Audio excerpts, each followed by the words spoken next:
What's up, guys? This is rolling footage of Deandre Corbe and Max Hanson. Deandre being on the top, and this is a 30-second clip I found on Reddit, but I could probably talk about this for minutes. I've actually been really a huge fan of this style of passing, and I could explain why it works. And then once you understand the fundamentals of why it works, I feel like there's a lot of space for creativity and other ways to pass. So the main thing to understand is that the reason why you have a guard is because you are occupying the space between your near side armpit and your near side hip. The movement art guys, who their link will be in the bio, call this a pass box. Mikey also calls this a pass box, I think. And basically, as a guard player, you need that space constantly shut off. Otherwise, people can install wedges, and that's how you start getting passed. So we can watch from this knee shield, right? That pin right there is what opens up the opportunity to insert a wedge into the bottom player's armpit. And then what I like to do is I like to shift this knee down to the hip line. Most people will kind of hold on to here, but I actually think this is not what you want to do. Because once you install wedges inside the armpit or the hip line, you start to get pushed and forced into half guard. They can start to upgrade into either near side underhook, far side underhook, double underhooks, and then just start blasting through into like a half guard passing situation. Half guard is half passed. I know a lot of people will still play half guard, but I actually personally don't feel safe there. So we can watch this sequence and then we can go back and talk about what you can do to kind of prevent this situation. But effectively what happens is he shifts his weight. His weight is actually projected into this wrist, so this arm is out of the equation. The knee goes into this little hip pocket like I discussed, and then he's going to walk his weight over this way to basically flatten him out. This is actually very reminiscent of Jozef Chen's half butterfly passing, and you can see that in this particular clip, I don't think this knee shield ever becomes a butterfly hook, but if it does, you're basically in the like tripod passing system of Jozef Chen. So we can watch what happens, right? And he kind of just like gets low, beats the knee line, and then secures this position, which, you know, I feel like here against a good guy, you're kind of screwed. Like, it's going to be very difficult to do anything about it, right? Underhook, and then you can keep walking the hips to the other side. It's a smother. He has double unders. This is insanely strong. And at this point, like, I'm sure everyone has felt this position where you're on the bottom, where it's like, I can't really, because of the geometry of our bodies, I can't really get frames in on his hips, right? I'm kind of just clinging onto his leg, hoping that he doesn't pass through, which is a really tough position to be in. With some leg pummeling, he kind of shelves this leg up, right? So his right knee, the guard passer's right knee is being shelved underneath this knee pit, which kind of further negates his ability because, you know, if this knee's already so close to my chest, I can't really snake this leg in here. You might, if you have like some freak flexibility, but, you know, you might do some 10th planet cheesy stuff where you use your hands, grab your foot, and then get it in and get the hook in that way, but it's going to be really hard when you're also getting smothered, right? So this is very much tripod passing territory, I think. That thing is shelved, right? And like the reason why this is such a strong pinning position is because butterfly and all these kind of leg sweeps from half guard only work if their weight is here. But as you can see, his weight is focused here, right? This is tripod passing. This is upper body passing. The weight and the wedges and the control is coming from this upper body position. And then the legs are light. So you don't really have weight to leverage, you know, easy pummel on the inside. And then he double pummels windshield wipers and gets past, right? Really solid passing. Okay, so what can I do as the guard player to prevent this?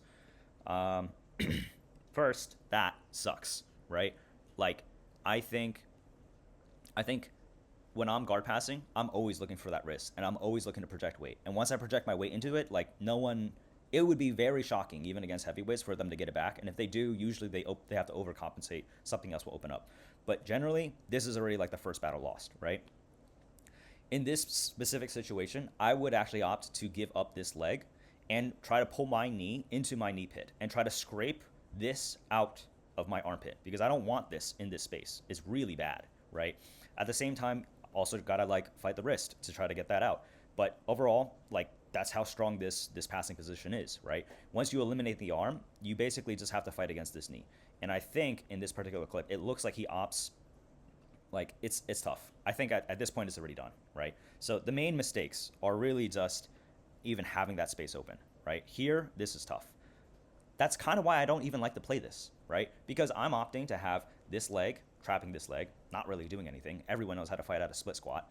And then the top leg is kind of kind of framing, right? But really, the point of this is this hook prevents Deandre from flanking hard to the right, and the knee is the only frame there is. But look at the proximity of this, right? This guy's chest is already so close that I would prefer to not be here at all. So what I would opt to do instead of being this half guard, which I don't know, this is just where the clip starts. Maybe some exchange happened prior, and like this is where he got funneled down into, or this is actually where he prefers to fight out of. But personally, I hate knee shield. I don't like it. I feel like it's so easy to pass, especially against bigger people who know waterfall passing, who use upper body and like pin tripods. I'm just fucked, right? So the range of my frames, if I'm playing knee shield, is my knees, right? That's the furthest I can extend someone away, which is why I don't like it. I would rather play a K guard. I would rather play open guard. And so what I would do instead in this specific situation, I don't know exactly what's happening with the left hand of the guard player. Instead, I would try to retract this. Obviously, this is before we even settle into the position, but this foot on the shoulder gives me the ability to basically leg press them away, right? Like if I wanted to, I have much more range and my frames are stronger, and like no one's gonna blast through my leg press if I just hold it there. So I like foot on the shoulder. On the collarbone specifically, I like to align the collarbone and almost grip it with my toes. It has like a little bit of a notch that I can kind of find purchase even when it's like really sweaty and no-gi. And then with this bottom leg, all day, I'm retracting this knee into my armpit, right? I don't want that space open at all. And then I would try to use this right foot to find this hip. So effectively playing K-guard, right? Because let's think about it. Let's say I had those leg configurations and the guard passer pinned my wrist, right? They can't just blast through because they're still in between the space of my two ankles, right? So they have to address the K-hook and strip that down first. And in doing so, I know where their hands are gonna be. That allows me to set up my hands to be able to grip and make a connection, play maybe like a no-gi lasso, maybe wrestle up for like a 2-on-1. Like it's just the concept of I know you have to touch my legs, you have to touch my ankles in order to pass. And in doing so, I don't have to think. Like I feel it and I know where your hands are, and now I have grips, right? Now I have the advantage. So that's a concept, honestly, even Keenan was talking about. I think there's probably a clip from him 15 years ago where he basically plays that type of guard where he really retracts his knee to his chest and his ankles are up and he's expecting pant grip grips.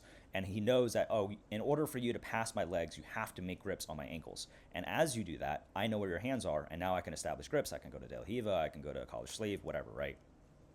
So I think the main thing is, like, this doesn't operate as a frame, right? This bottom leg is a hook.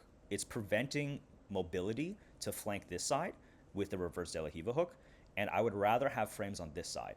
And if they do circle the other way, there are other solutions, and it's very case by case, but it feels safer because at this point, when you pin this down and you just spear this knee into this hip, like a lot of people are fucked. The other thing I also want to talk about is with those frame setups, you're safer, but also when you're the passer, what can you do about this? Because I'm sure a lot of people have been in this position, and then this guy inserts this butterfly hook in, and then you just get swept this way, right? And you're like, whoa, what the hell? This isn't working. So the important thing as the passer is the actual weight distribution that you imply onto your partner. Because if you sit heavy and your weight is on your right hip and they insert that hook, they're gonna just butterfly sweep you over, and then you're gonna not believe in this sweeping position at all. You almost wanna hide your weight. When I do this, a majority of my weight is actually here. And then my left knee, I'm thinking about it occupying the space of the hip pocket, but I'm not like committing any weight to it. I'm kind of just inserting it in there like a wedge, right? And if they back away, I track them. If they move towards me, I don't think they really can, but that's the main thing. And the thing I'm looking out for is this right foot inserting into a butterfly hook. That's actually probably the most common reaction, right? I think in this instance, Deandre kind of opts to go for like just blasting through and crushing with his upper body and not respecting this frame, which, you know, if you're strong, you can do that. Personally, I don't like to do that because everyone's stronger than me. So instead, I think what I would do is with my right arm, I would preemptively try to track this ankle because I know either he's going to bunker down and he's going to hook really hard on my hip and drive his top knee down to the mat to act as a frame, right? He's going to use his shin to frame me away. Or he's going to opt to kick through and get his foot underneath as a half butterfly. And if it's half butterfly, you're doing Jozef Chen passing all day, right? Like you're going to walk the hips this way. You're going to negate the actual power of the half butterfly hook because butterfly hooks are only strong when they have their weight on this hip. When they're actually square, it's incredibly weak. And then you can do the dilemma that Joseph talks about, where you have your right hand on their hip and you basically wedge their knee away from their chest, and you can step over. If they frame your arm, you can strip it with your knee, and there's a whole bunch of like grip fighting there. You should just look at the, what is it, Simple Man Jiu-Jitsu? I don't remember what the old B Team channel. There's a whole like 30-minute clip of Joseph Chen talking about it, and I would recommend you go look there. So those are your options there. If they bunker down really hard, it's actually not that hard to just take your, you can take your hand. I like a palm up grip with the 4 fingers down and thumb on top here. And I would just strip this hook from my hip, right? With the goal of backstepping and extracting this leg, which you can do. You're gonna be floating. A lot of your weight is gonna be in your left shoulder, pinning into this. And then from there, you can just have just a little tip of your right kneecap go past this line, and you can basically just shin slide over the top, right? So in that instance, you're basically negating this knee shield by installing a wedge, removing their hook from being in contact with your hip line, and then inserting the smallest, tiniest little shin of your right leg over the top, which allows you to basically windshield wiper over the top. That's another option if you want to negate this top kind of like downward knee shield from this position. And it's like pretty strong because this guy can't follow you. Like, as long as you keep your left knee in the hip pit and you press this into their butt, you're gonna have space for your right leg to extract, and you kind of just go over the top, right? You could also even just like smash them down, like with like crab hook pressure. You don't have to do anything fancy and hop over the top like AOJ style, right? You just need to smash this down, and once these legs are just both collapsed, you have so many options, right? You can go directly into tripod passing, you can kind of float over, you can maybe even insert this left foot as a crab hook on the top here and start entering like your top crab systems. So there's a lot of options from this position, but the main thing is this is such a strong position to fight out of for the primary reason that you've eliminated this bottom frame. This is essentially a hook, right? And you've also removed the ability of this to prevent you from having wedges. You've already installed a wedge, right? So you are kind of pinning in this position, and it's so immobile in this bottom position, and I would recommend that you, with your training partners, feel it out. It feels awful, right? You feel like you're like, okay, I'm kind of just holding on and hoping the guy's going to give up. And the only options you really have is going for half butterfly, which Joseph Chen has answers for, or you just pin down this knee shield and hope for the best. But you don't really have the ability to like manipulate the passer's weight at this point, right? Because so much is stuck in here. This whole entire side is already occupied, and now it's just a matter of like deleting the arm frame, which is not going to do much, and then the leg frame, which is not that crazy. So at this point, you've already deleted 2 major frames, arguably the strongest frames, the arm and the bottom leg. And passing is just a matter of time. In this instance, I do like that he kind of just snakes it over, he walks it over, and it's like the body alignment is really how he gets underneath the knee shield. I've actually never seen that, and I'll definitely feel that out later.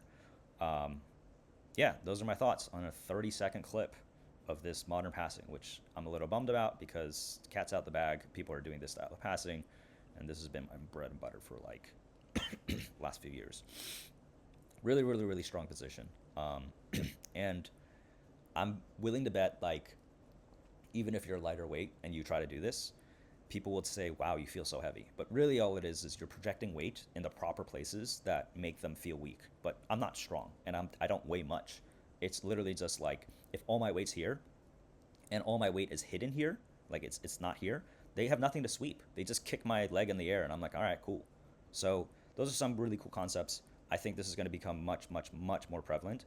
And as a counter to that, I feel like guard retention will have to catch up, right? Because you can't just like, this is danger already, right? This should feel really uncomfortable to have someone's knee in your armpit. And the way you prevent that is by playing more of an open guard. I think you have this foot on this hip that allows you to track it. This hand could even, if they really flank hard and they try to ignore your K hook, and you have maybe like really bad frames, or you have really flexible hips and you're not actually framing properly and they're blasting through. I'm sure a lot of people have felt that. I know some people who don't like K guard because they feel like the guy just grabs my neck and smashes me, and now my foot's in my face and my hip hurts, right? That's actually an indication that your frame sucks.